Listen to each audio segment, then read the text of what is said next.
so this is the intro.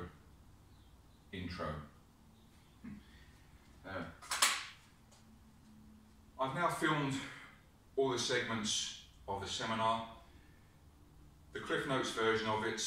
There are some things that I've left out or not covered just because there's too much detail to go into for the purpose of this seminar.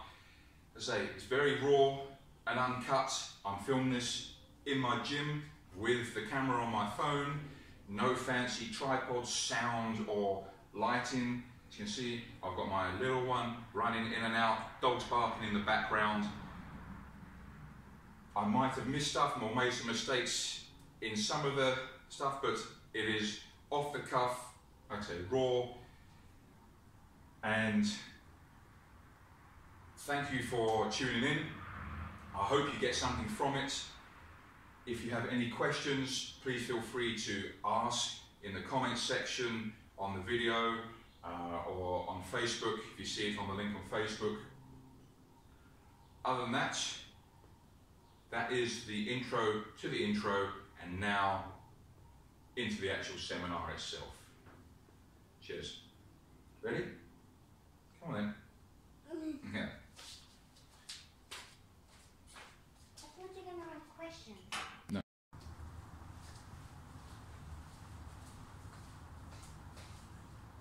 So, I am David Cross. I work for myself, DCSN, David Cross Strength and Nutrition, the Food Boss on Instagram, and this will be the basics of nutrition. Why the basics? Because that's where the majority of people stuff up in the first place. I am aiming to break the seminar down into easily digestible, pun intended, bite-sized pieces so that you can refer back to the various parts at different stages.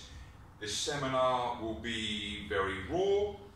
I'm not even wearing shoes, okay? There will be swearing, no doubt, because I do swear, not sorry, other than to my mum, sorry. And I aim to go through, as I say, the basics, and if you get those basics right, 9 times out of 10, you will get the results you want and more. Too many people majoring in the minor and not getting the results that, you know, they think they should be getting. And more often than not, it's because their nutrition is shit, okay? So, that's the intro. This will be the last part you see of me advertising who I am and what I do. As for why you should listen to me, you shouldn't, you don't have to. Most of you are probably watching this because somebody has recommended you watch this, or you know who I am, you know the results I get. I'm an evidence-based practitioner, so I follow where the long-term science has led us to be. With nutrition, there is very little that is absolute. Most questions I get, my answer would be, it depends, and on the context of whatever they're asking. So, there are multiple ways to do things, but there is a lot of shit out there in the industry. There's a lot of bad practitioners who aren't even qualified in any shape or form to be dealing with any of this, let alone handling, in many cases, the drugs that they give to people along with this at the same time. On top of that, myself personally, I started this when I was in corporate finance back in London. I was 137 kilos of disgusting morbid obesity. I was a fatty, and I decided to change.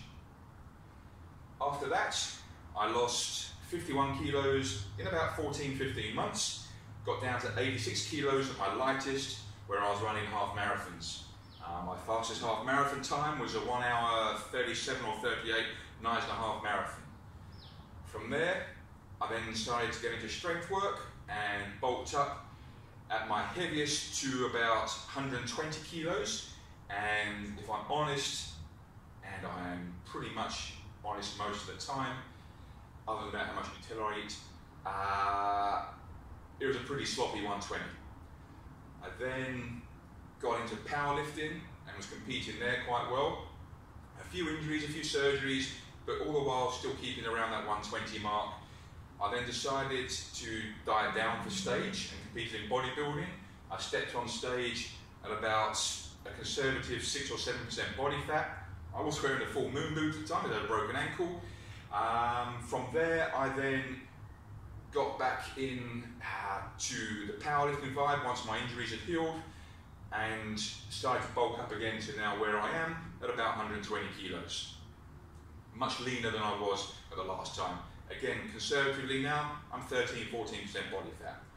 Does that make me qualified to deal with this? No. It gives me some good experience, but I've also got qualifications via the likes of ISSA, Shredded by Science Academy, ETA. So I've got those. I've also worked with some of the top coaches, or I believe are top coaches within the industry. So one of my very first coaches, Paul Ravella from Pro Physique in the US, based out in Florida.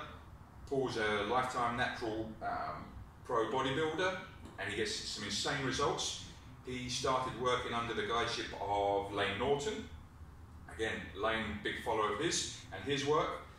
I've also worked with Mike Israetel from Renaissance Periodization, which was fantastic as well. Menno Henselmans, who took me to stage via his prep methods. And now finally, I'm with my current coach, who, no disrespect to the others, has been my favourite coach so far in terms of the knowledge I'm learning and the sheer simplicity in which he's able to convey his message. And that is Broderick Chavez. Did I get that right, Broderick? I can't remember. From Team Evil Genius Sports Performance in the US. So, between my own personal experience, my actual education-based experience, and my mentorships with other coaches, I feel I'm pretty well qualified to talk about this. So, let's get on with it.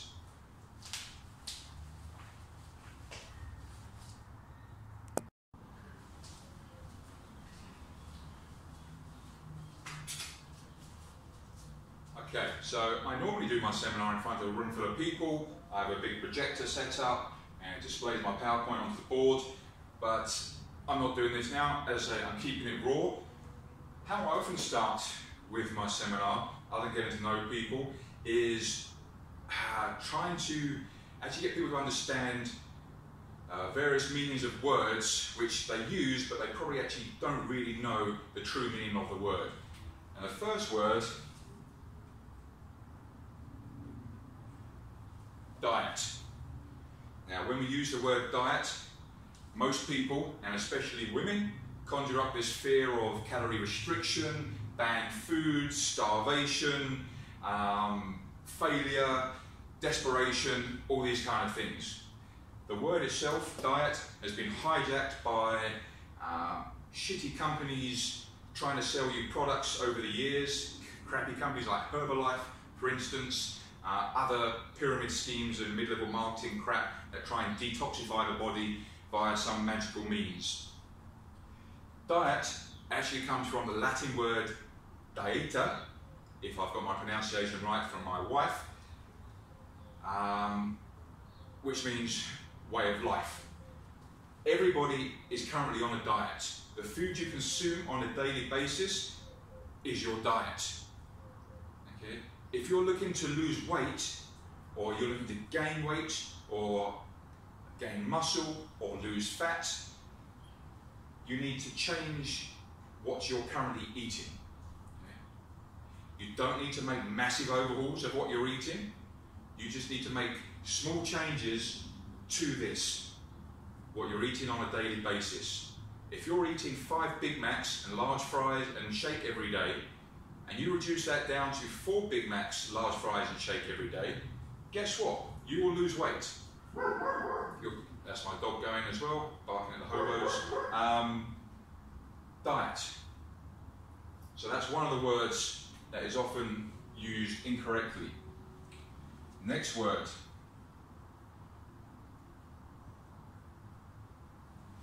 Calories.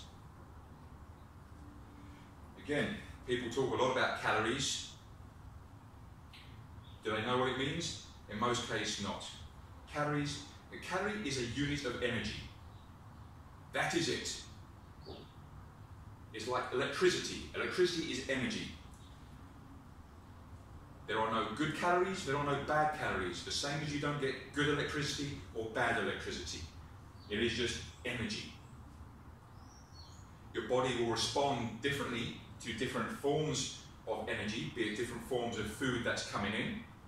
But when it comes down to it, calories is purely energy. If you are ingesting, taking in more calories than you're expending, then you will gain weight. If you are eating less calories than you are expending, you will lose weight. As we get into calories, you'll find the ratio of the types of calories you get in from macronutrients like protein, fats and carbohydrates will determine how your body composition can and will change. And then finally, that's a crappy M, metabolism. This word is all over social media, all over articles. People were hacking the fuck out of their metabolism because that's what life hacks do. You've got to have hashtag as well, hashtag life hack, hashtag metabolism. What does metabolism mean? Does anybody know? Most people don't. Most people will tell me that they've got a slow metabolism. Wow, excellent. You've got a slow metabolism. What is your metabolism? Gormless look on their face, don't know. It's the chemical reactions within your body that sustain your daily functions and daily life. That is what metabolism is. In the vast majority of cases, people do not have a slow metabolism and they do not have a fast metabolism.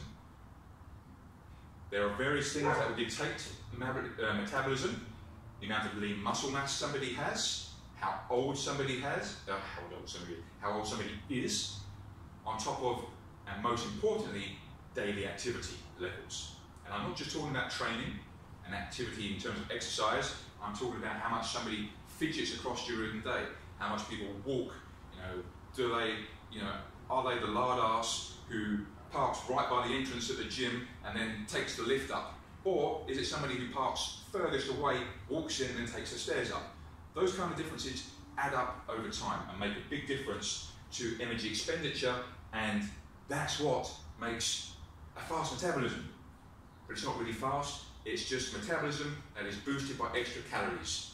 Your non-exercise physical activity, NEPA, or non-exercise activity thermogenesis. Is that right? Can't remember now. NEAT. Okay. Even people who have crash dieted, binge, in the most severe cases have shown their metabolism to only been slowed by as much as 10%. So whilst your metabolism might not be as fully optimal as it possibly could be, it's still not the reason why you're not reaching your goals. Diet, calories, metabolism, 3 words that are used every day and most people have no clue about.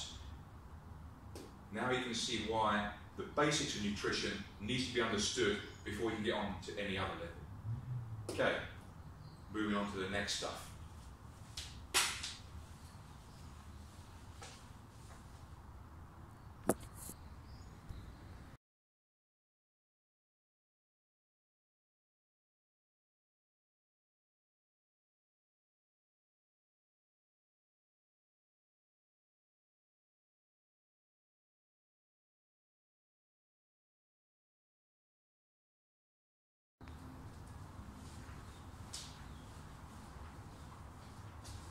Okay, next up we have macronutrients, or macros for short. Macronutrients are types of food that the body needs in large amounts. Okay? And we have got 2 essential macronutrients. Protein and fats. These two are essential for survival. Our body cannot get those from anywhere else. We need to eat those. Okay. Protein is the building blocks for muscle, for your skin, hair, ligaments, these kind of things. Fats helps to regulate your hormones, helps to keep your joints nice and lubricated, and then these are all we need to live on a daily basis, as I've said. Examples: protein, chicken, beef, turkey, ostrich, crocodile, deer, what else we got? Pigs, pork, bacon, love bacon, eggs, cheese, dairy, great source of protein. Fats, things like olive oil, butters, the egg yolk. You have unsaturated fats, poly and mono, and you have saturated fats. The long-term science is still in the camp that the majority of your intake of fats should come from plant-based sources of fats. So polyunsaturated, monounsaturated, things like olive oil. Okay. Saturated fats that you get from meats, for example, and butter should be kept on the lower side.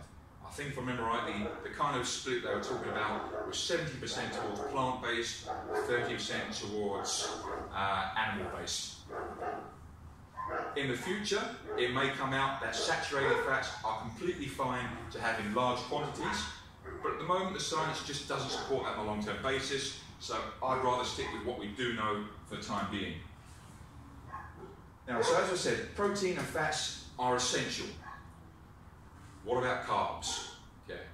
I am very, very much pro-carbs. Okay. Carbs have been demonized by people for the last, it seems to be for the last 10 years or so now, and they are not bad whatsoever. Again, context is everything. Okay. So where should I put carbs? Let's put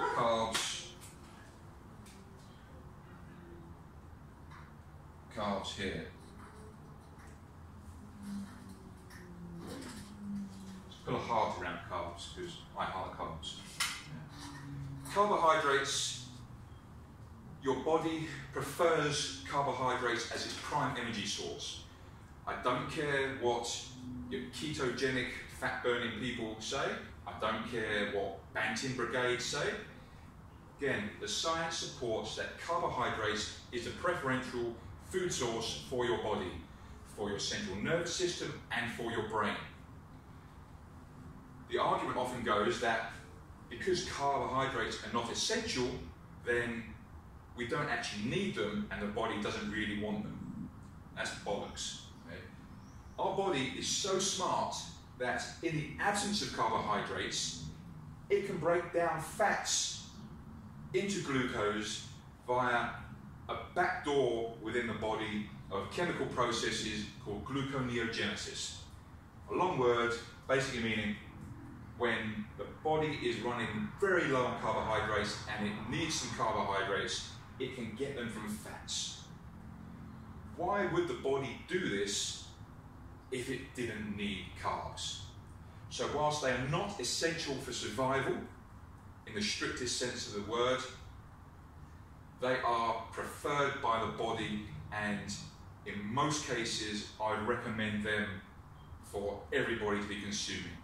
Now, your carbohydrates will be coming from vegetables, from fruits, from grains, your pastas, your rices, corn,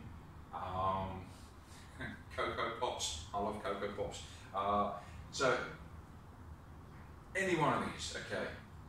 So, carbs are good, fats are good, protein are good. There's no bad here. There's only context which would make something bad. Okay? And we'll go through some of those contexts later on as I go through the rest of the seminar. protein, fats, carbs, macronutrients, macros. I heart carbs. Okay, right.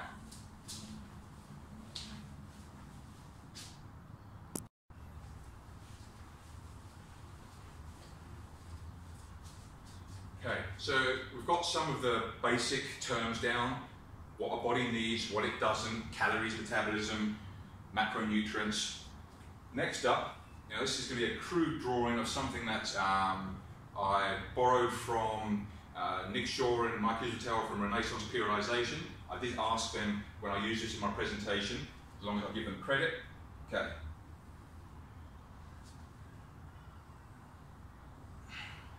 Okay, very crude drawing here. Okay, so how does this all come together? How does it affect our body and in what way? Right, where are we here? This whole bottom section, this is calories. Calories equate to 50% roughly of the way our body looks. Okay? So you already know that if you're getting your calories right, you're already well within range of starting to make changes, positive changes for your body. After calories, let's see.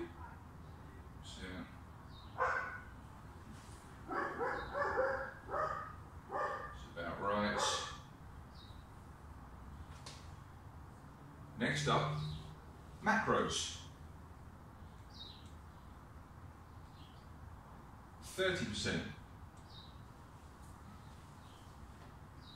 Macronutrients, in terms of the ratio at which you ingest them, equates for 30% of the way your body looks and performs. So again, if you get the 50% here right, and you get this 30% here right, 80% of the job is already done. If most people just got these two sections right, they'd be more than happy with the results they were achieving and could happily then progress onto finer details if they wanted to, or they could maintain just on this. Most people just want to look good, okay? If they just did this, they would look fucking good. But most people don't get this right, and most people definitely don't get this right. So now, that's 80% there. We're left with 20%, and this is where I get most of my questions about. So most people fuck up this and they fuck up that, and they're only worried about this. Again, they're worrying about the minor shit, and they're not getting the basic stuff right first. Okay, so let's look at this now. Let's see. Okay, again, fucking crude representation, but don't give a fuck now. Right. Blah. This is nutrient timing.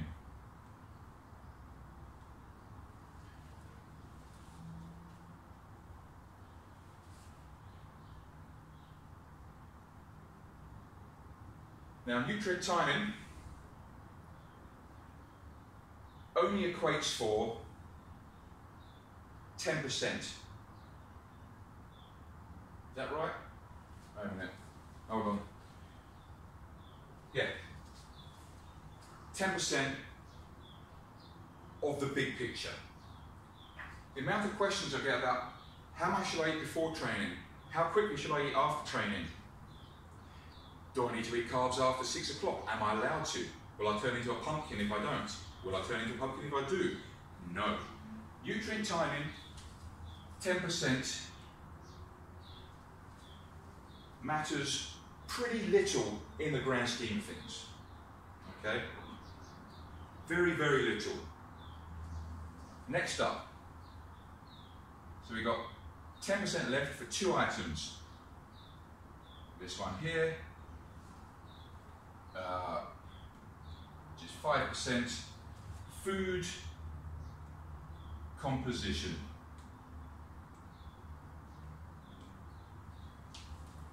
%.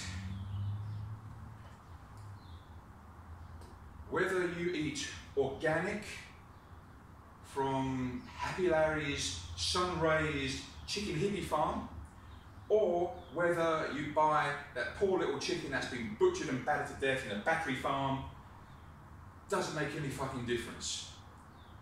The statistical difference between organic, free-range, GMO, and all the other bollocks that comes in with that is insignificant. Makes no difference whatsoever. Okay? So, if you want to eat organic because ethically that's the way you want to lead, you can afford it, you want to support local farmers and local companies, great. If you can't afford it, don't think that it's going to stop you from getting your results, because it won't. Okay? And if you're only eating organic because you think it's going to be healthier, it won't either. So save your money, buy free range or something like that. Doesn't matter. Okay? Food composition is only 5%. Now, I know people will argue with me on this, and I don't care. The science is what the science says, and I know there's studies for everything. One side versus the other side all the time. But trillions and trillions of livestock have shown organic versus GMO versus free range, there's no fucking difference. So don't worry about it. Okay, finally, the one that I get most amount of questions on, every time without fail. Even when I've gone through all this, at the very end of my seminars, most people ask about this. And this is supplements. And we give that, again, 5%. That's a generous 5%. It's actually probably closer to 2 or 3% of the big picture in reality. Supplements are only meant to supplement an existing structure that is suited towards your goals and needs. Taking the latest pre-workout to get you through epic #BeastMode training session when you've got no fucking clue about this, is going to do jack shit. There are a lot of supplements on the market that are a complete waste of money. There are some supplements on the market that, if you're getting them for free, or you've got all of this right first, you might squeeze out that extra 2-3% benefit. Okay. There are some supplements that are really good, and I'll be going through those a bit later as well. But supplements will not make or break your results. They can potentially enhance it, but again, only once calories and your macronutrients are sorted out. Other than that, they really don't matter. So, and finally, what's more important than all of this is, what the fuck's a hook nose, is adherence. Adherence. Or consistency.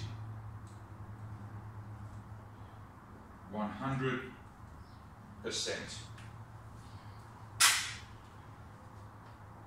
Even the best plan in the world performed inconsistently will always be beaten by a slightly worse plan performed consistently. Okay? I see plenty of dog shit plans out there from trainers that really don't know what they're doing. But because the client is consistent with it, the majority of the time, they get phenomenal results.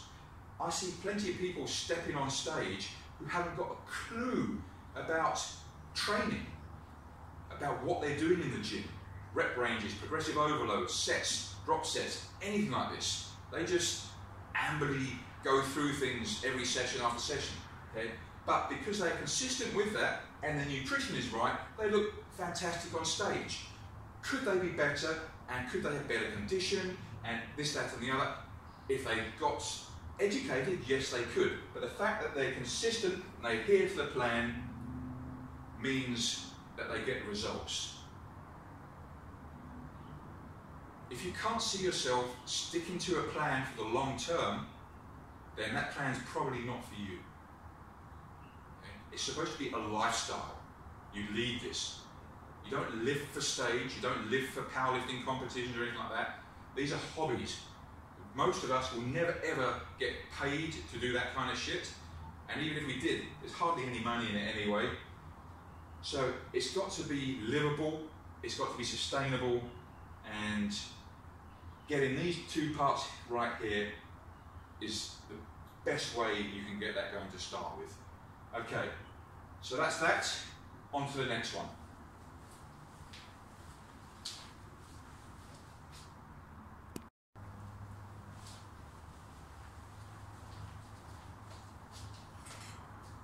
Okay, next up, calorie balance or energy balance. Calorie balance. Oh, pen's running out, bollocks. Let's try this one. Okay. Calories in versus calories out. CICO. Calories in, calories out. As you kind of said in some of the other parts, this is the overriding factor for weight gain, weight loss. Your calories in matches your calories out in terms of expenditure of energy, day-to-day living, then your weight will maintain. If your calories in is more than what your expenditure is, you will gain weight. If your calories out is more than your calories in, you will lose weight. I still don't understand how people really struggle with this concept. It's the first law of thermodynamics within the body kind of thing.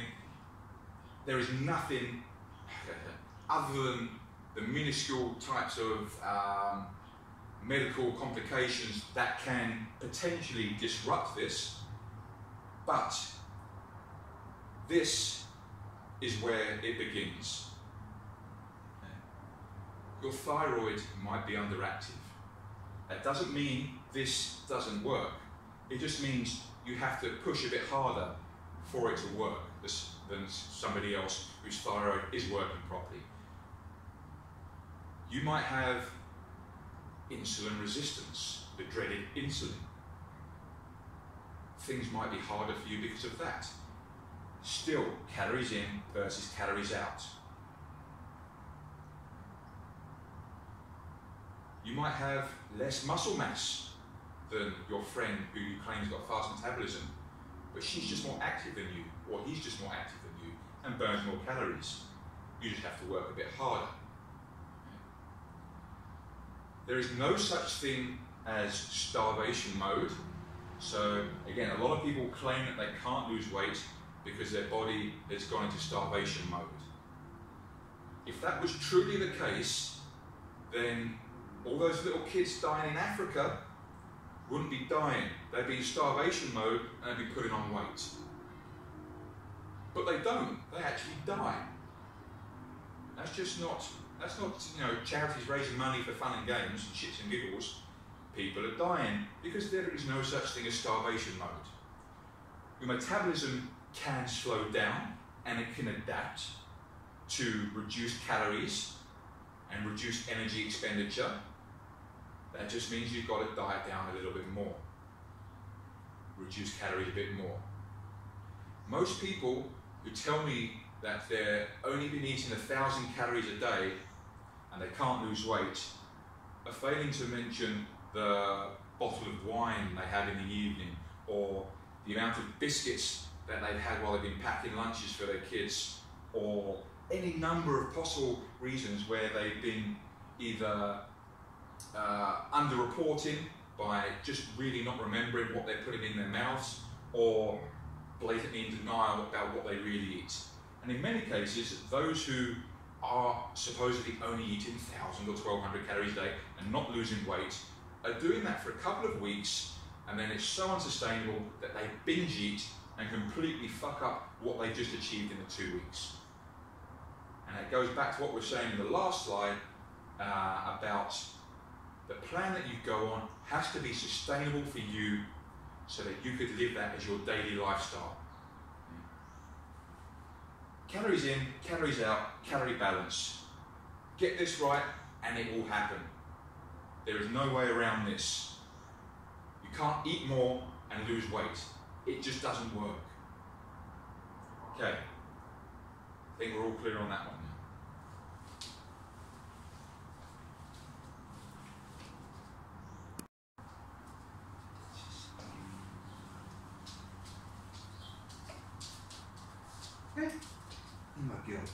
Okay, I'm going to briefly go back to macros. Okay, so protein. Protein has 4 calories per gram. You'll need this for later. 4 calories per gram. Carbs. 4 calories per gram. Fats, 9 calories per gram. And one that I didn't actually mention earlier because I just think it can overcomplicate things at times when we're just trying to get the basics of the actual nutrition right, would be alcohol, which is 7 calories per gram.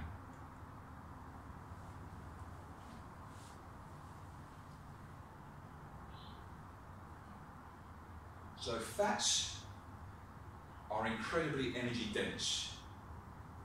They provide a lot of energy per gram, more than double what carbs and protein do. If somebody's looking to diet down and lose fat or lose weight, if they're looking to have more volume meals to keep them fuller for longer, then in my experience, it's better to have more protein and carbs than fats. You do need to keep a certain amount of fats, as discussed earlier, for hormonal reasons, but because they're so energy dense, and they really don't provide any kind of volume to fill you up, I prefer my clients, unless their taste buds would rather have fats, their personal preference would rather have fats, then I then load them up on the protein and their carbs and have some minimal fats. And now when you see how energy dense fats are, you can easily see how you can quickly go over calorie balance by overdoing the fat amount. Okay? So protein, carbs, fats, alcohol, 4 calories a gram, 4 calories a gram for carbs, 9 calories per gram for fats, 7 calories per gram for alcohol. Next up, we're going to go on to nutrient timing, when you should eat what.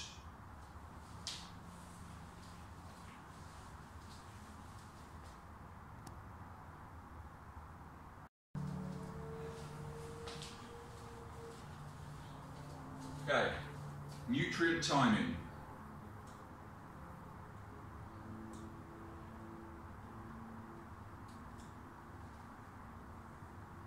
Remember, this is only 10%. I'll put it down again, just so you know. Only 10% of the equation. The easiest way to spread out your food across the day is to just break it down evenly across each meal. So I typically recommend having 3 to 5 meals per day. And so if we had 100 grams of protein, across 4 meals, that would be protein 25 times 4. Meal 1, 2, 3 and 4, spread out evenly. If we had 200 grams of carbs,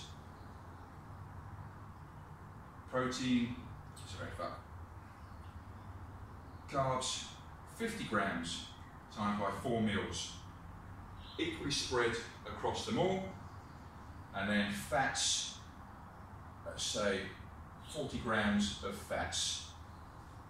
Fats 10 times 4.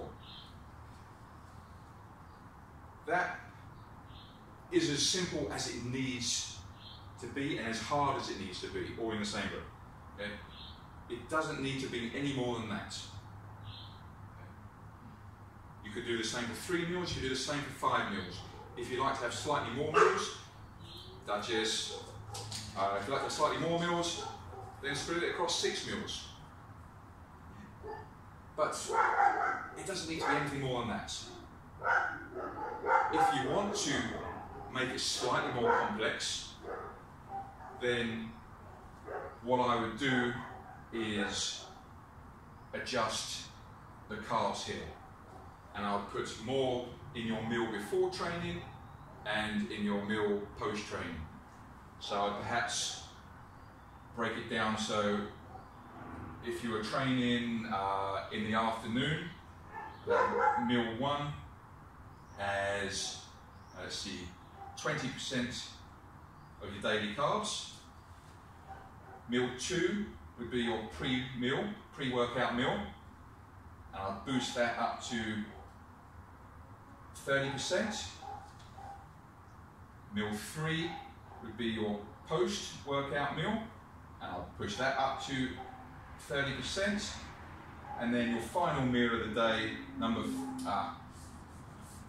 4, 20%.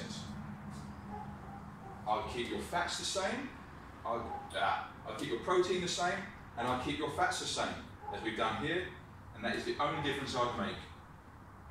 Just to put a little bit more emphasis towards energy for training and post-workout recovery.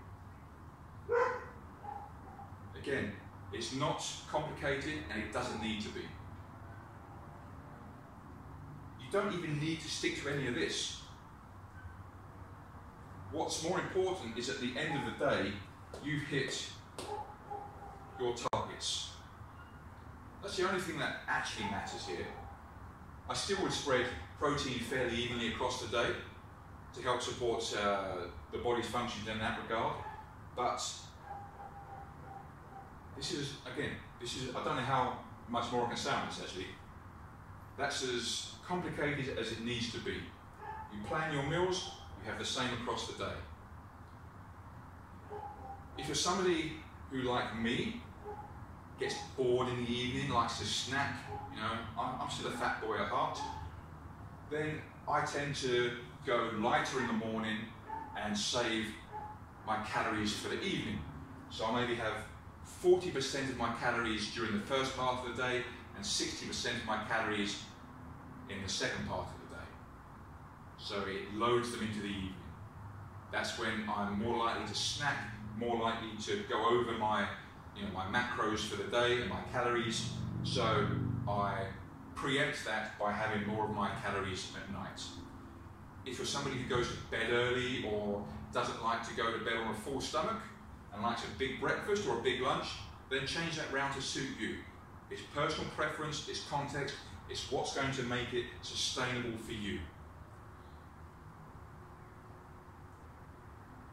can make this as easy as complicated as you like, but I'd advise going the easy route, and once you've nailed that, once you're getting the results with that, which you will, then look to fine-tune things and make things even more optimal for whatever goals you're working towards, if you need to. Nutrient time, there we go.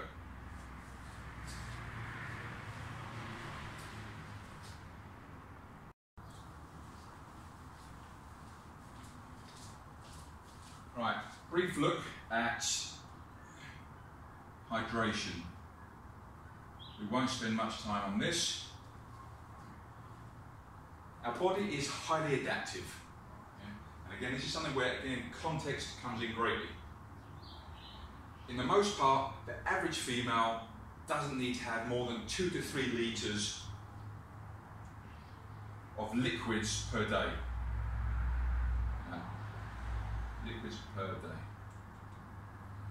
Notice how I say liquids and not water. Your coffee counts, your tea counts, your milk does, your soda, or your whatever, your fizzy drinks. The only thing that won't count towards this is alcohol. Okay? Sorry, people. 2 to 3 litres per day. Guys, 3 to 4 litres in the most part will cover most of this. So that's ladies, and then 3 to 4 litres guys. Again, typically, because guys are bigger than ladies, they'll need more water to hydrate their body. There are smaller guys and there are bigger women. So again, context is very dependent on their person, their activity levels. We've just come through the winter season here in Cape Town, and I was getting by, including training, on 2.5 litres of liquids a day. Not a problem whatsoever. We've now come into summer and I'm on 5 litres a day because I'm sweating so much when I train.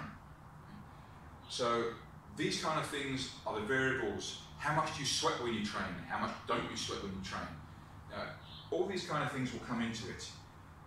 A great way to tell in terms of your hydration levels for your body, if your urine is clear. If your urine is clear, then your body is hydrated adequately.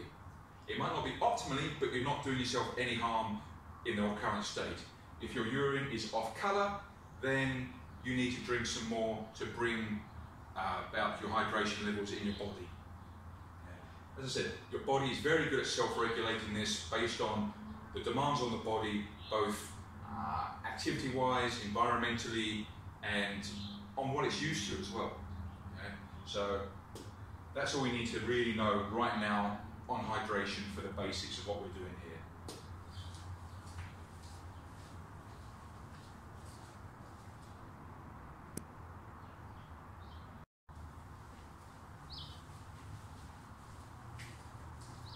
Right, so we briefly touched on food composition earlier, and we found the table and realised it's only 5% of the way our body looks.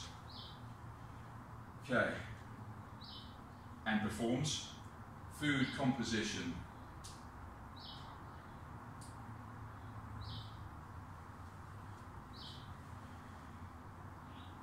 As I've discussed before, lots of foods get bad raps. You know, there's a period where fats were the devil, then it's carbs were the devil. Too much protein will rot your kidneys and you'll die. Bodybuilders say if you don't have protein straight away after your training, you lose all your gains and your workout didn't count. There's lots of crap out there. The truth when it comes to food composition, as discussed with protein, for example, it doesn't matter whether you get it from organic or whether you get it from free range. Okay? It comes down to your own personal preference and choice and your own budget. The micronutrients within those, so essentially the vitamins and that, are the same. Where things start to get a bit different is when we look at carbohydrate sources in terms of food composition.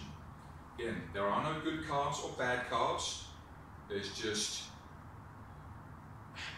the right amount of carbs and the wrong amount of carbs to eat. And that all depends on what your goals are and what you're working towards.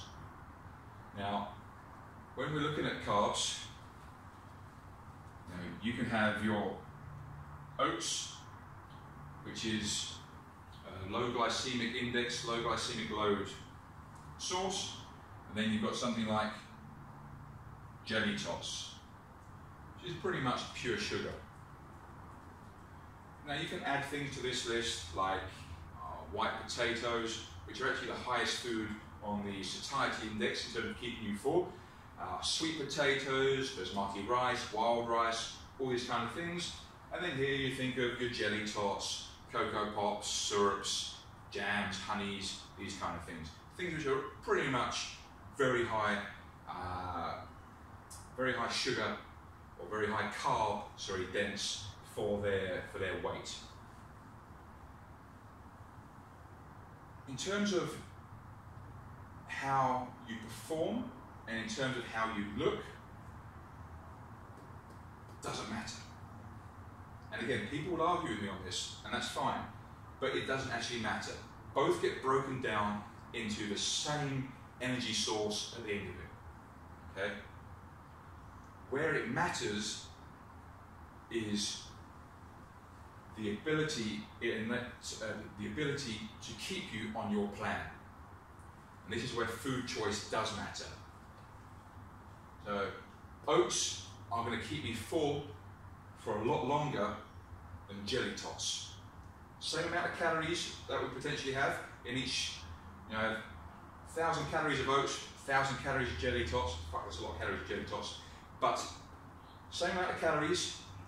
This would keep me fuller for a lot longer than this. This is a very high sugar content, and it will be a very, it's easily digested into the bloodstream very quickly, provide you a very immediate source of energy, but that energy, because it's so rapidly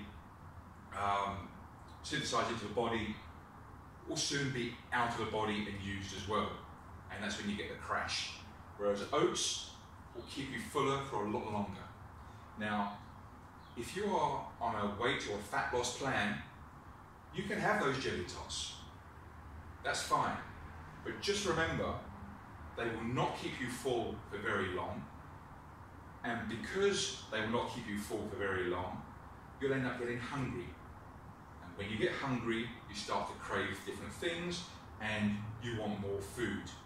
Now, unless you're incredibly disciplined, and let's face it, most people, when they've been dieting for a while, they start to get mentally tired of the process, and they start to snap on things that they shouldn't, or not that they shouldn't, but that will delay them from reaching their goals in the time frame they want.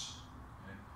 If they'd have had their oats, then the likelihood is they'd have stayed full or a lot fuller until their next meal. That craving wouldn't have happened, the snacking wouldn't happen, and they'd stay on track and be fine with it.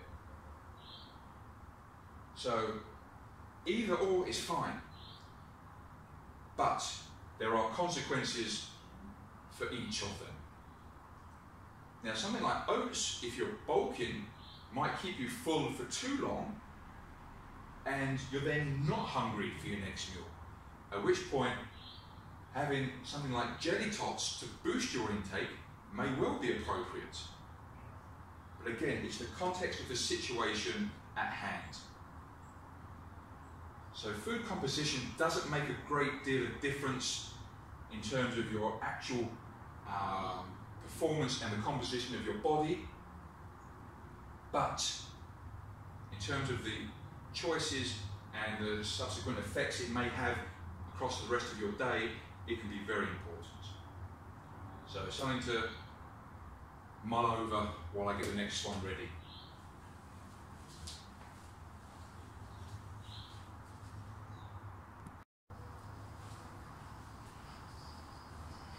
Right, favourite one, supplements. Remember, we gave that 5%, in reality it's closer to 2-3%, but we'll leave that for a moment. As I mentioned earlier, there are a lot of supplements in the industry, many are crap. Supplement companies have a way of cherry picking data to suit the product they're selling, and then the guy in the shop is on commission for selling you certain products over other ones so he can earn more money. That's business, that's the way it works. There's plenty of times where I've had clients go into a supplement shop and I've told them they need a certain supplement, and specifically this one, and the guy in the shop has tried to sell them something different, a newer, better version of it. There's a reason why I gave my clients the first one, and that's because it's the most studied, it's the safest, and it's the one that stands the test of time so far. The newest one might have a couple of studies to provide some benefit of having it, but none so far that would be equal or greater to in the body of evidence than the supplement I recommended. Not to say in the future it won't, but for now it hasn't. And so supplements, we keep it basic. Okay? One of the best supplements is whey protein.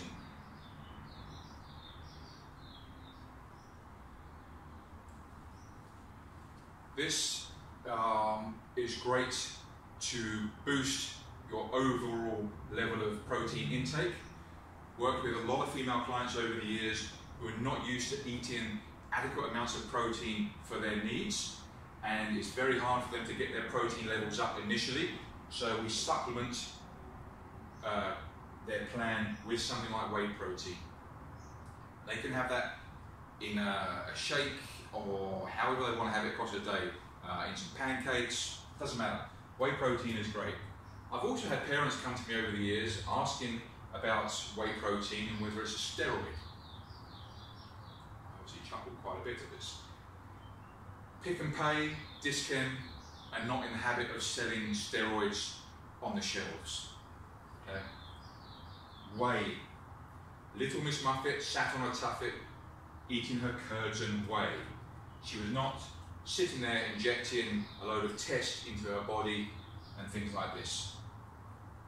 Whey protein is what is skimmed off of the very top parts of milk in the dairy industry, and is a great source of protein. Probably one of the purest forms of protein you'll get, especially if you look at whey isolate.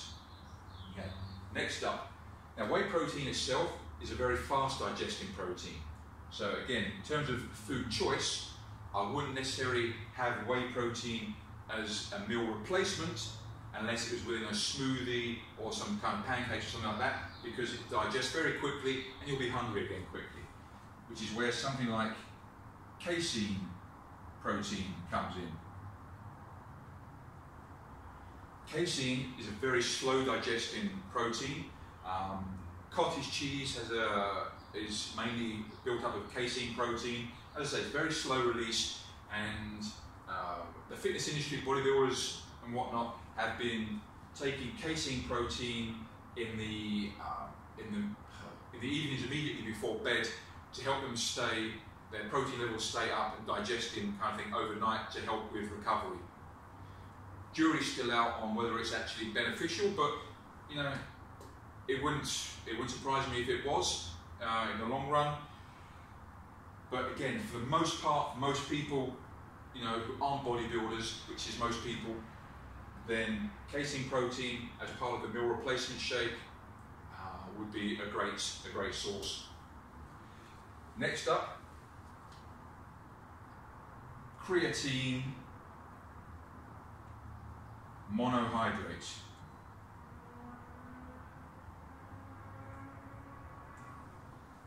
Powdered version. You can get it in caps, but the amount of caps you end up needing to take is shit. So powdered version, in with, you know, a drink or whatever, is perfect. This is one of the most studied supplements on the market. It helps provide extra ATP energy in the muscles, so basically that extra bit of reps that you need and explosive energy within the muscle cells. It helps to pull more nutrients, blood and water into the cells, into the muscle cells. A better hydrated muscle is better performing and better recovering. Not only does creatine monohydrate help with that kind of extra bit of strength and reps in the gym and the nutrients into the muscles, it actually helps to improve your insulin sensitivity, so your body manages carbohydrates better. There's also now quite a few studies coming out to show cognitive benefits of creatine monohydrate, and it's also dirt cheap. It's very easy to, you know, put this into your day-to-day routine. This is something that I generally tend to recommend to everybody. male and female. Females can need all the help they can get with building muscle mass and helping with insulin sensitivity. So this is a really good one to include. Okay. Next up is caffeine. Is that right? 1F or 2? I can't remember, it doesn't matter. Okay, caffeine is a stimulant. Again, not a good thing, not a bad thing. Some people are highly sensitive to caffeine, some mainline it like it's going out of fashion and need to take a lot more to get benefits from it. There is a lot of studies to show how good caffeine is for improving performance in the gym or on the track or wherever it is, increasing sports performance. It doesn't increase fat loss or anything like that, but as a byproduct of you having more energy, you typically train harder or work harder, thereby expending more energy, thereby, if you were looking at fat loss, creating more deficit, or if you were building more muscle, then you're getting more volume in to help generate more lean muscle mass. Okay. The flip side to too much caffeine, and I know Broderick will tell me there's no such thing as a double-edged sword to caffeine, is that we don't listen to our bodies enough. And we think we're smarter than our bodies, and we're tired, we're beat down, we're stressed from work, we're not getting enough good sleep. And hold on a second, I've got to get the dogs before the car comes in. Okay, right. Let's see, where was I? Caffeine. Oh, sorry, my little one, Isabella, wave. Okay, so caffeine, the double-edged sword, that's right, yes, is that we get tired, stressed, run down with work, life, that kind of thing. We keep mainlining caffeine to pick us up through our training sessions, and at some point something's got to give. At some point you've got to listen to your body and not saying, screw you, I know what I'm doing. And, back off for a little bit. Take a break, take a deload, come off caffeine for a period of couple of days, or just reduce your amount, something like that. And then finally, the last one is this a pen that works? Carb. It's not the pen that works. I got it. No, you haven't. Well, yeah, it's there. Go and get that one for me, please. Just be careful. That's it. Cool. Thank you. Okay. Carb powders. So things like dextrose, maltodextrin, Vitago, waxy maize. The new one out there these days, HBCD, highly branched cyclical dextrin. I can't remember the exact name of it now. Surf.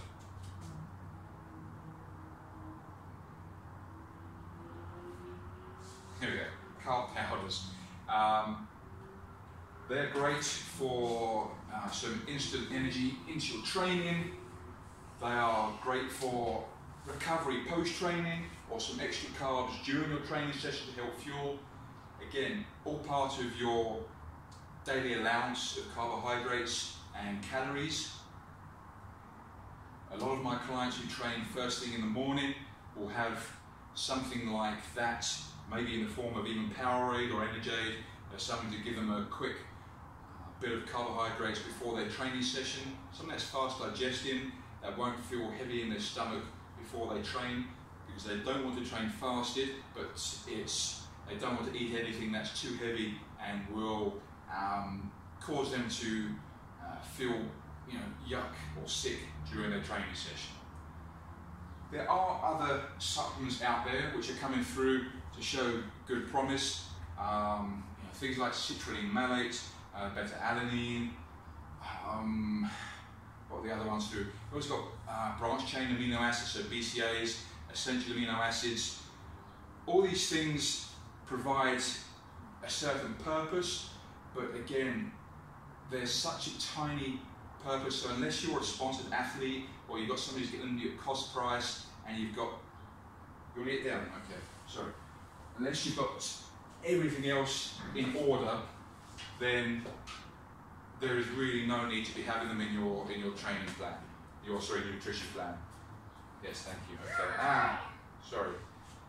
So supplements, whey protein, casein protein, creatine monohydrate, caffeine, and carbohydrate powders. That's pretty much what I would advocate as science-backed, that everybody could benefit from, provided the rest of their nutrition was on point. Cool. Supplements covered.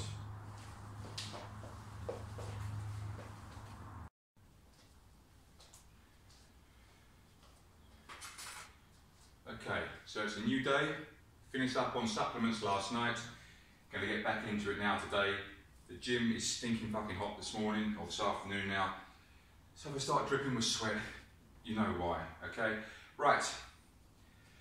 So we've got information on what calories are, metabolism, what diet actually is. We know now about macronutrients, your proteins, your fats, and your carbohydrates. We know about hydration. We know that nutrient timing doesn't really make much of a difference. We know that food composition, in terms of the way your body looks, doesn't make much of a difference. And supplements, again, make even less of a difference. So we've got all that. How do we start to put it into practice? And this is where tracking comes in. With food, think of it like your monthly budget. Now, for example, if we compare this to somebody who's overweight and wanting to lose weight or lose fat, it's the same as somebody who's broke at the end of every month and going into their credit card in debt. Okay? The easiest way to simply find out what's going on is to go through your accounts, see what you're spending, and where you need to look at changing things. Now, you start going through accounts, you'll see your mortgage or your bond payment, you see your car payment, your medical aid, any rental, things like this. Then you start to see your magazines, your coffees at Starbucks and Vida, your Krispy Kreme donuts, all these little things which over time and over the course of the week and the month soon start to add up and start to put your bank account into the wrong area. Nutrition is exactly the same as that. As we discussed earlier, if you're bringing in more than you're expending, you're going to start saving up that energy, you start saving those calories. Those calories will then become your fat stores. So if you've got fat stores, then you've been eating too much. You've been borrowing too much money and not living the lifestyle that you should be. Now, there are various ways that you can change this. Some will work better than others. I've got my own preferred way and I will go through that. First way you can look at changing things up is meal plans. Meal plans do work. I don't like them. All meal plans are is basic recital. They teach you how to eat meal A, meal B, and meal C. Okay. And they last you for 8 to 12 weeks, however long it is. At the end of that 8 to 12 weeks, you may well have reached your goal. That's fantastic. Good, the meal plan worked as it should have done, because it had you eating less, it provided you structure, it put you in a calorie deficit. But at the end of those 8 to 12 weeks, what now? Do you continue to follow the same meal plan? Do you go back to the way you were eating before? You shouldn't really, because the way you were eating before was making you gain weight. The meal plan hasn't taught you anything other than how to eat meal A, meal B, and meal C.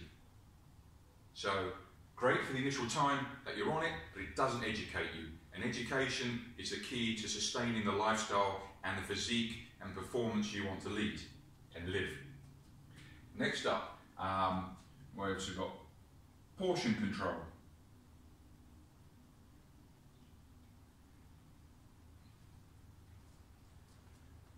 Simple. You just start reducing what you're eating. When I lost my weight, one of the first things I started doing was this. I knew fuck all about any of this stuff. I just started eating less of what I was eating.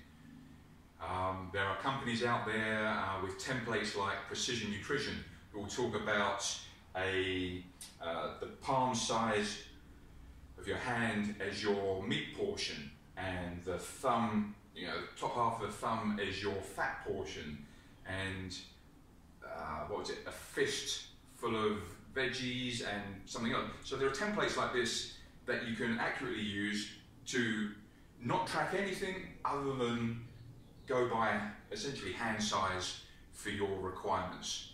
And again, it does work. The problem is, again, as with meal plans, it doesn't really teach you anything.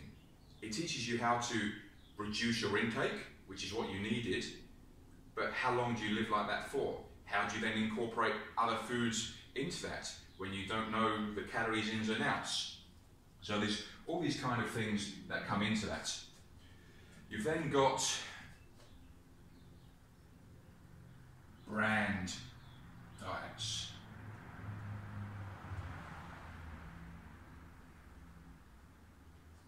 Typically, I find anything with the word diet at the end of it is going to set you up for failure. Diets, brand diets, think of Atkins, the Pierre Ducan diet, Banting diet, Paleo diet, what else is there? Twat Gwyneth Paltrow diet, whatever it is.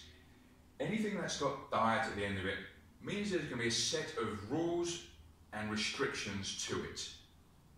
Okay?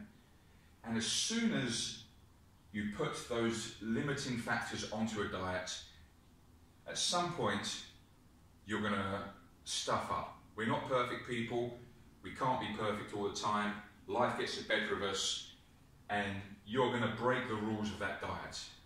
Now for some people that won't matter, they'll just carry on and yeah, whatever, fine, they'll carry on. But the majority of people who go onto these type of diets are desperate to lose weight and lose fat in the most part. They've done lots of brand diets and they failed lots of brand diets. And what happens is, when they fail this diet because they ate their carbs after 6 p.m. or they ate bread or they had some sugar, I've had questions, do I need to, I can't have this medicine, why not? It's got sugar in it. Are you fucking kidding me? Anyway, so what that does, it sets you up for failure. And then when they fail that, the cycle continues. Desperation, restriction, sets you up for failure. They fail the diet. They then go and binge eat. They put on more weight than they began with, and the cycle continues. Another diet, another failure, more desperation. Brand diets, again, they work because they're in a calorie deficit for those who do succeed with it, but they do not set you up for long-term success. Calorie counting.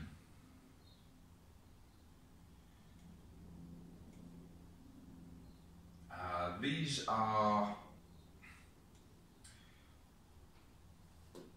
work. Again, you start to track your calories and you put yourself in a calorie deficit, you lose weight. Often with calorie counting, because calories in, calories out is the king when it comes to weight loss and weight gain, most calorie counting methods and kind of diets and approaches I've seen over the years, be it Weight Watchers, Wayless, dietitian approaches, do not cater for much physical activity in my experience. They're not geared up for body composition changes, they're geared up purely for weight loss, whether that be fat loss or muscle loss or both. They generally don't get the protein requirements right, and what normally happens is people will track their calories, they will lose weight, and they end up a skinnier version of what they were before. For some people, that's all right, and they're happy with that. They're just wanting to lose 10 kilos. They've done that by counting their calories and recording what they eat. That's fine, it does work, but as they get older or as they get more active, they'll soon find out that this really doesn't work for what they actually want it to. So again, calorie deficit would work, calorie surplus would work, weight loss, weight gain, but it really doesn't cover all the bases. Next up, big one that's covered these days is intuitive eating. Now, I've spent pretty much the last 12 months or so just doing this, and it's worked great for me. In the most part, it's fueled my muscle gain, my strength, my recovery. I have put on more body fat with it than if I'd have been tracking more closely, but that's part of intuitive eating, just allowing things to happen, eat what you know you should be eating, allowing some other things in and not tracking anything, just going by experience as to what you can eat. Now I can do that because I've been tracking my food on and off for 14 years. Joe Bloggs down the road, married to Susan, start intuitive eating. They've got no fucking clue. You need to have a background structure of basic nutritional foundational knowledge for you to understand what to do here. And everybody I see going on about intuitive eating on social media, Instagram, Facebook and that, are people like myself who have been doing this for years and have got the necessary experience to actually know how to intuitively eat. I've had clients try it after they've been with me for a little while, when they decide they want to go on a break. They try this, and I haven't had anybody come back yet who's managed it successfully without putting on a load of weight with it. Okay? This does work, but you've got to have the experience and know how to implement this. Okay. Right, they all work. Some are better than others. Next slide, we'll get on to how I work with myself and with my clients.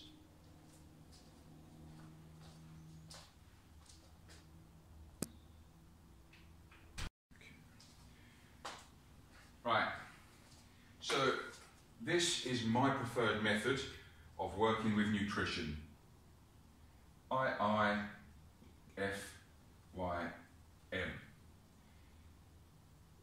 If it fits your macros,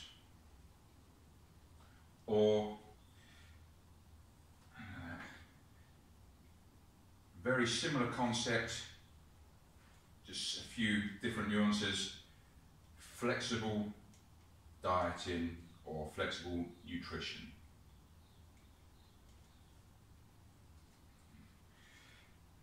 Okay, this acronym came about back on the old bodybuilding forums. Guys like Dr. Joe Konchowski, Alan Aragon, Brad Schoenfeld, all these kind of guys who are answering questions about bodybuilding prep for, on the forums online, and guys kept saying, can I eat this, can I eat that?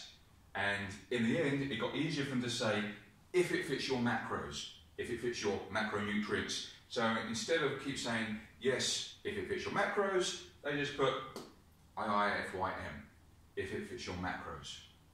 Now, if it fits your macros is not a diet. If it fits your macros is a tool, and that is it.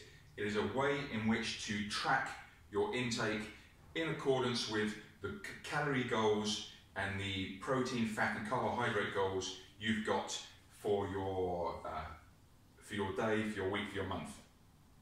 Okay.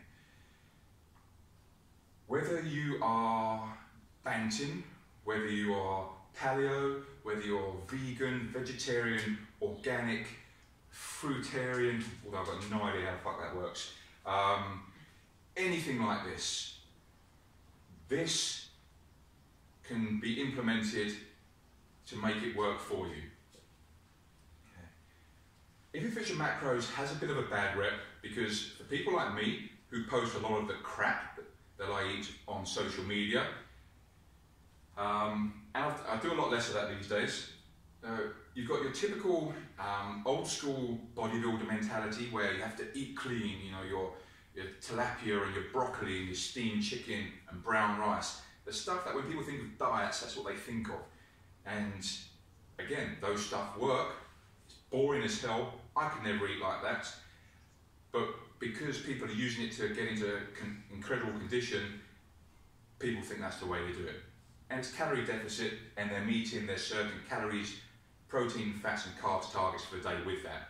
But, as again we discussed earlier, your body processes these things the same, whether you got it from chicken or whether you got it from pork, whether you got it from oats, whether you got it from pasta, and this kind of thing. So, a lot of people when they're using If You Fix Your Macros tend to put more calorie-dense foods in this, the kind of foods that most people wouldn't associate with eating less and fat loss. So things like donuts and cereals. You know, I eat Cocoa Pops, white bread. You know, white bread's the devil because of all the glutens and shit like that.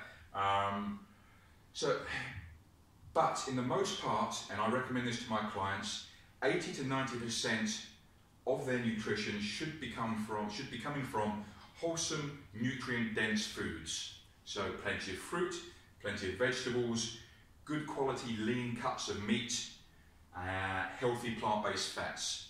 Once they've covered their bases with that, which will cover all of their micronutrient needs, so their vitamins and that kind of thing, then that's where having the less than quality food like the donuts and that can come in with that remainder of stuff. And the beauty of something like this is because there is no restrictions on the food that you can eat. There is no banned foods. You don't have to skip carbs, you don't have to skip sugar, you don't have to skip dairy, anything like this. You can have it all. Okay? It's just got to fit your targets. Bella, thank you. My little one's in here watching. She's been told to sit still and be quiet. Thank you. Okay. So because you don't have that restriction, first lesson of Children's Psychology 101, when you tell somebody not to do something, like make a noise when daddy is filming, what do? They make noise. So with food, we haven't progressed from when we were children and when your mum or dad said you can't have that. What do you want to do immediately? You want to have that. Okay? Food is so much like this, it's so much psychologically based. Somebody tells you you can't have carbs, you want to have carbs, and you may stick to something for a week, 2 weeks, 3 weeks, but at some point you're going to binge on those carbs because you've been told you can't have them and you want them. If you're allowed them, and you're allowed to have a bit of that every single day, those cravings in the most part go. Now, if you do have a particular food, for me, cookie butter is that food that you cannot have in the house because you'll just go through the whole jar in one go like I did, then sure, it might fit your macros, but if it's likely to sabotage your goals, then you do not have it in there, simple as that. But in the most part, there are no restrictions, no banned food groups, anything that suits your taste buds, it goes. And that is how I work with my clients. They use apps like MyFitnessPal, Fat Secret, My Macros Plus.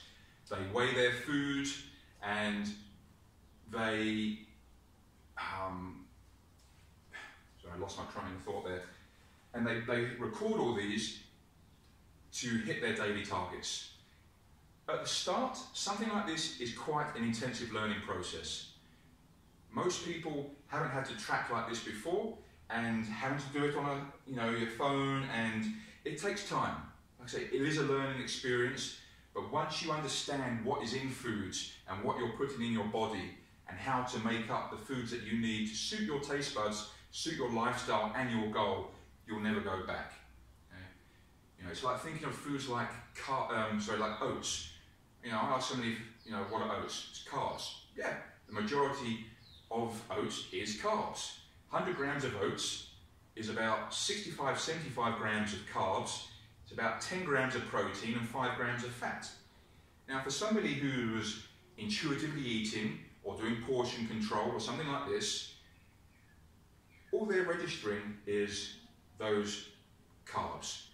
They've forgotten about or didn't know about those protein and those fats in there. Now, you do that with every single food, and like I was discussing earlier with going through your bank account every month, all the little bits that you spend on other things, how it soon adds up and you go overdrawn, it's the same with this. So when you start to understand the food that you're putting in your body and what, you start to weigh things and plan your day accordingly, that is when you understand how wrong you've been going and how much you didn't realise you were actually eating, or how little you were eating of something particularly like protein, for example. So this is the approach I use with my clients. Again, it is an intensive learning process to start in the most part, but the time you invest in that will set you up for life. It really will. Flexible dieting is very similar, just not quite as in-depth as something like this. Okay, I won't go into again, this is the raw and uncut Cliff Notes version, so I'm not going to go into the full details of this now, but this, for me, is the best way to manage your nutrition for the lifestyle that you want and the goals that you want to reach. Okay, cool.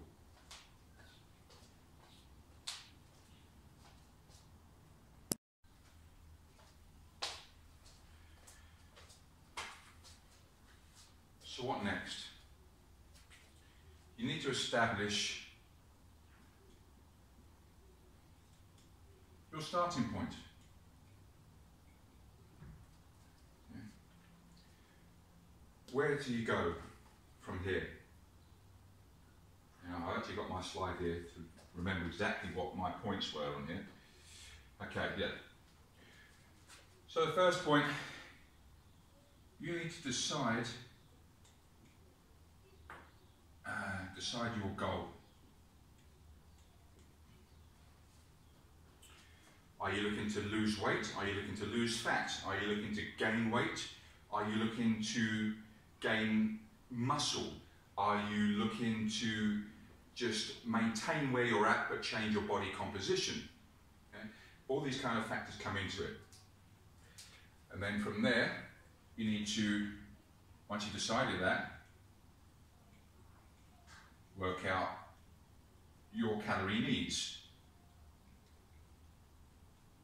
Work out your calories.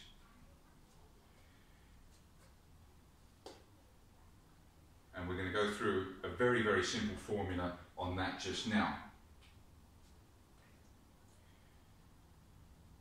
Once you've worked out your calorie needs, you need to decide on the time frame. How long are you going to stick to the process before you give yourself a break? Because you can't diet forever. Mentally, dieting is tiring. People who are looking to gain weight as well also have the same kind of problem. It may sound like a great issue to have, I can't gain weight, but trust me, the people who are trying to gain weight are struggling just as much as the people who are trying to lose weight. It's a very frustrating process, it becomes very mentally tiring, so you need to set yourself a time frame. And that will depend on your ability to adhere to a plan, your mental toughness, your discipline, your intrinsic motivation. Don't worry about the shitty memes on Facebook and your external motivation. You'll read something and it'll keep you going for 5 minutes. You need to know what's actually keeping you going. So some of my clients, I'll do 6 weeks of dieting, for example, then I'll take a 1 week structured diet break to give them that mental break, boost their body a little bit. Sometimes I'll push 8, 10, 12 weeks before we take that break. Sometimes even longer. So these are the kind of factors you've got to look at. But once you've set your time frame, you stick to that time frame. Okay? And the last part with that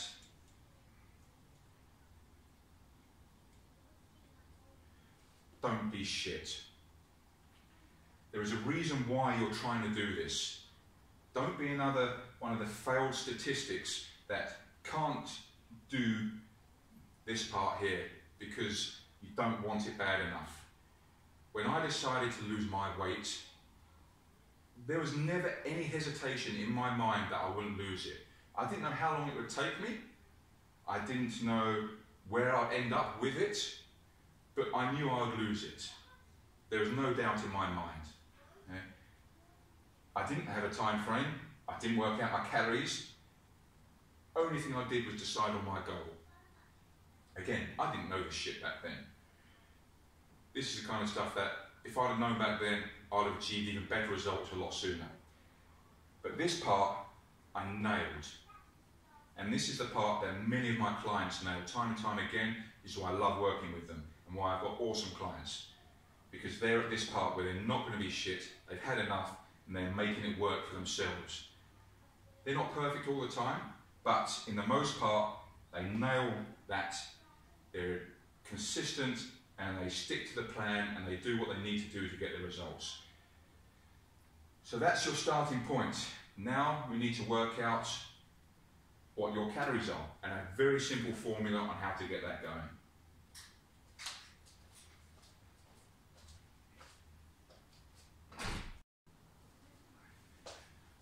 Okay, so how do you work out your starting point? Calorie calculation.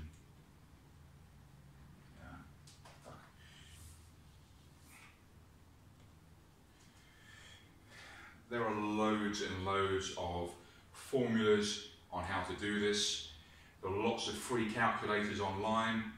I even put a free spreadsheet on the If It Fits Your Macro South Africa forum on Facebook to how to do this.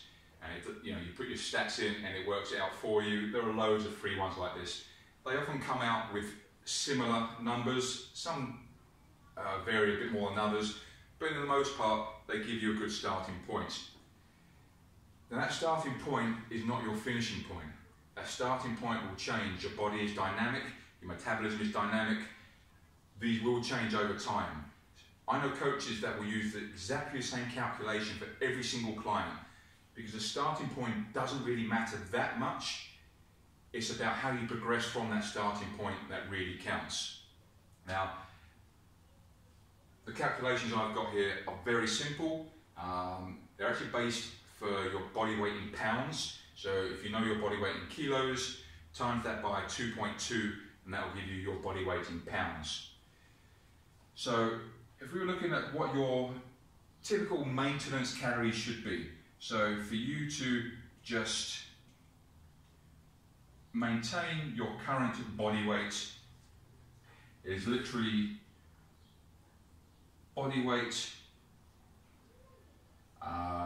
it's in pounds, in lbs, times 15. Okay. Simple as that. Body weight in pounds. So, for example, for myself, let's, for example, say 120 times by 2.2, that's approximately 270 pounds. I'm not going to do the 270 by 15 part because I'm not that good at maths, I'm just a personal trainer. 270 times 15, 4,050 calories.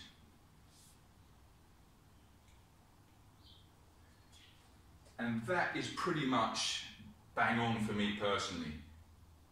I currently maintain between 4,000 and 4,200 calories a day. Okay, so that's pretty accurate. I've done it for a few of my clients, and again, it works out fairly well. There again will be discrepancies in that, but again, it's just a starting point. Now, if you're looking for fat loss,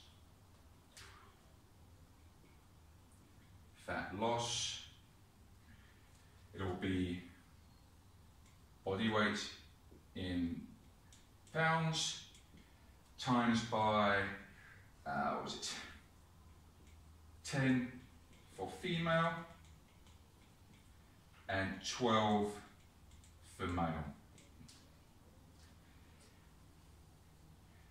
I have that slight difference there, typically because men are generally expend more calories than women in most part due to a greater lean body mass, better hormonal profile in terms of extra testosterone in the body, which makes it easier to lose fat and lose weight.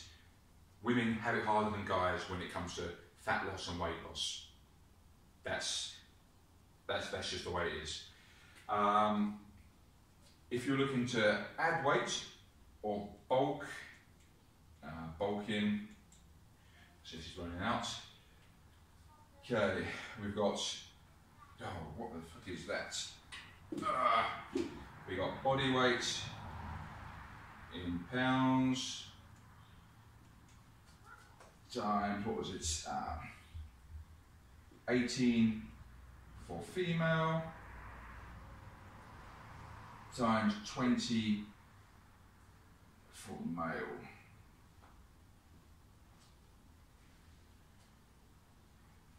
And again, I've run those numbers, and give or take, that is about right. From me, when I look at my own stats, and from clients when I look at that. Again, there are other ways to work it out, but as a simple starting point, that is as easy as it gets.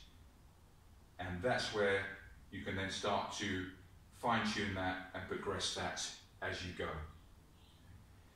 Now that we've got calorie needs, we can start to plot what macronutrients, so what proteins, fats and carbohydrates we need to optimize our body composition, to make sure that we're losing fat and not muscle mass, and to make sure we're doing it in a healthy and sustainable manner as well. And that's what's going to come in the next one. Okay.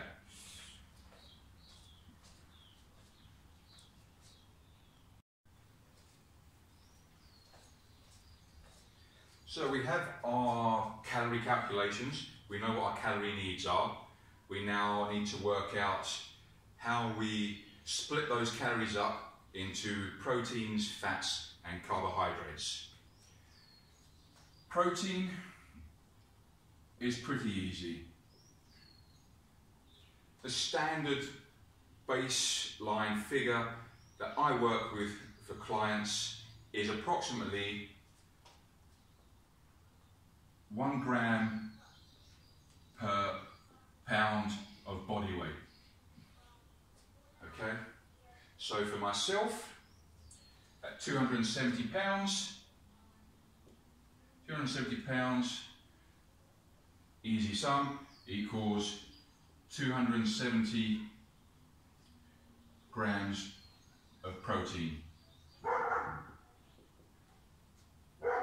Okay, good. Protein is sorted out. Now, we look at our fats. Fats is very much, so once you've sorted out your calories and your protein and you're hitting those on a regular basis, your fats and your carbohydrate intake is very much a personal preference to your own dietary tastes. Some people like to have more fat because they don't like big meals. Some people like bigger meals and will have more carbs. Some people just like more carbs in general, so we give them a high carb intake.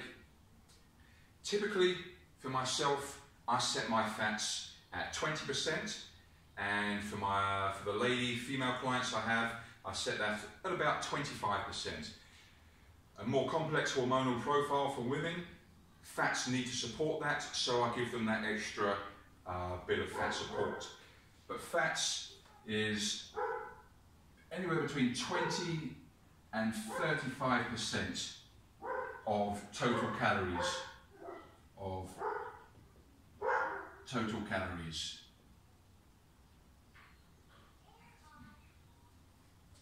Okay. So now if we were to work out mine, again for example, so if my calories were let's round it down, 4,000 cows, and I use 20% of that. So 10% would be 400, 20% would be 800 calories would be coming from fats. Now we know that, sorry, losing my track again. So 800 calories from fats, and let me just bring this up. Sorry, crappy maths again.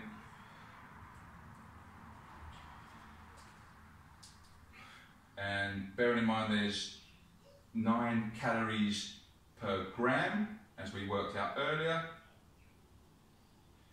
That equates to about 89 grams of fat. Protein was 4 calories per gram. And again, I'm going to just quickly work it out. 270 by 4 is about 1,080. Equals 1,080 calories.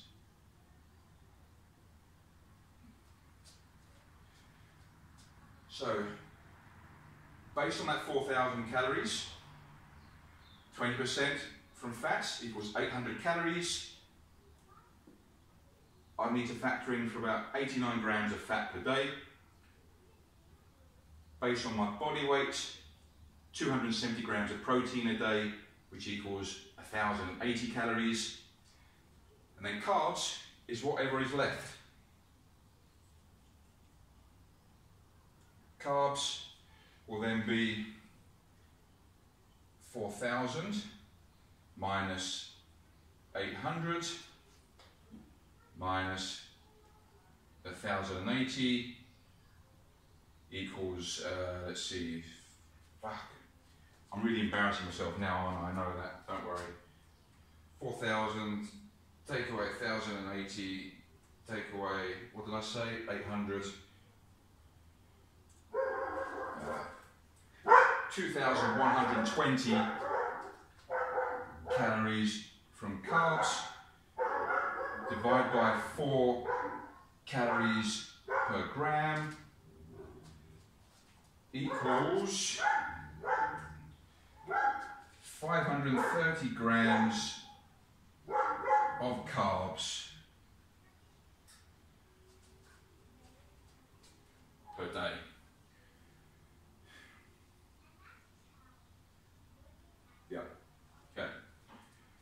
So proteins go for, again, 1 gram per pound of body weight. For me, that's 270 pounds, so 270 grams of protein. 4 calories per gram equals 1,080 calories. Fats, personal preference, anywhere between 20 and 35% of your total calories, which was 4,000 for me. 20% of that is 800 calories. Fat is 9 calories per gram, so 89 grams of fat. Carbs then fill out the remainder. 4,000 minus 800 calories of fat minus 1,080 calories of protein gives us 2,120 calories left, which divide by 4 calories per gram of carb gives us 530 grams of carbs. So daily macros would be, let's put it up here, protein 270, fats 89, carbs 530. That again is a very simple way of just working out your basic starting point from your basic starting calories. Right, next one.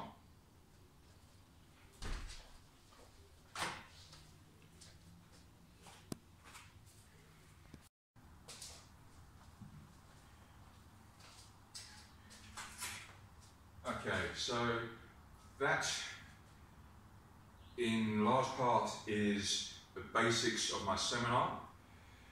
There are other slides that I often go through, errors and myths, but they're very much more a visual thing, and my drawing skills are shit, so we're not going to bother with that now. As I say, this is the Cliff Notes raw version. If you do have any questions, again, as I've said, please pop it on the comments section for me and I'll do my best to answer them. Other than that, I hope you've taken something from this. I hope it's opened your eyes as to the truth around nutrition and not some of the dogma and crap that's spewed out there. And pretty much, other than that, this is the end. Good.